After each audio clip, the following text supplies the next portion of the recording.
Hope is vanishing. Does that sound too dramatic? Okay, fine.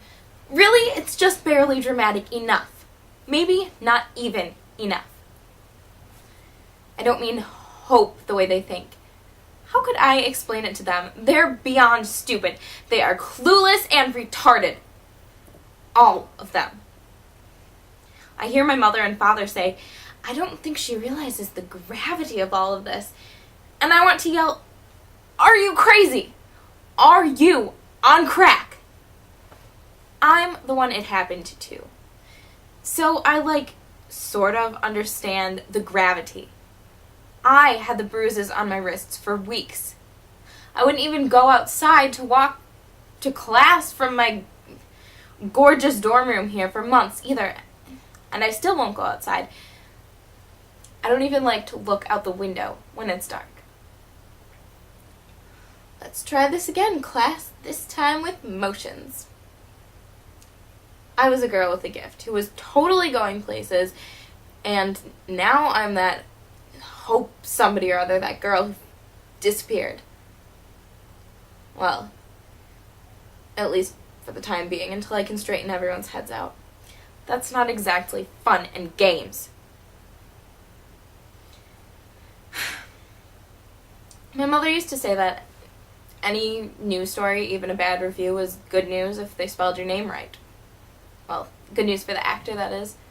We never said actress in our house. That was for people who didn't know what they were doing. Anyone who's serious about acting is an actor, even if you're a girl.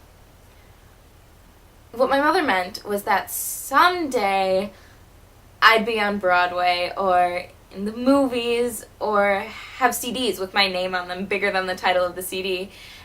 And then we wouldn't care what people thought of my performances because I'd be fabulous and we'd know it. I don't think this is exactly what she had in mind. What's really grave is the effect on me. They talk about everything that happened right in front of me, like I'm not even there. They don't see me. When you don't see someone, she disappears. That's why I'm vanishing. Not the way the police and the school said, and definitely not the way the newspapers said. Let me try to show you how I feel right now. I'm shrinking outside. And I was already very, very thin, but I'm shrinking inside too. Down to a little mouth with a squeaky voice that says, help me! Like in Alice in Wonderland when she swallowed the bottle or the cake that said, eat me, or I don't remember. Anyway, that's not even the point. The point is, if I don't find the reverse potion fast, there's going to be nothing left. It's unbelievable. I'm sure my parents are very concerned. Everyone here at school says that they are very concerned. But if I had to bet, I would bet that my mother cried that morning at school when they told her what happened.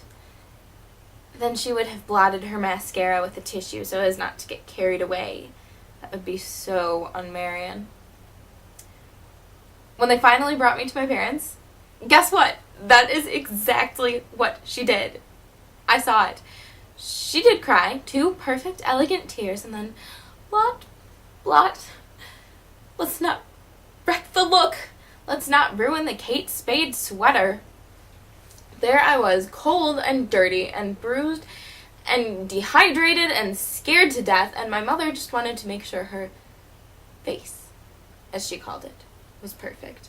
My dad at least messed up his hair, and he kept, muttering things like, this seems impossible, or how could she have done that, and no, that was her mother's sister, not her sister. We only have one child, a son. Or, are you sure? And he might have been pulling on his tie and messing up his hair, but he sure was not all over me with hugs and kisses and relief and joy. I sure wasn't his little princess then, his little stick of dynamite, all those things that he called me when he came running to the stage door every night after every performance that I did for 8 years. He acted like that never happened. He didn't pick me up and swing me around and give me a bouquet of yellow roses, our special flower, though I read somewhere that they mean betrayal.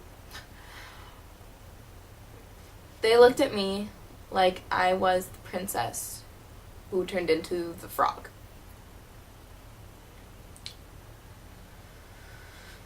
And it made me think, did they ever care?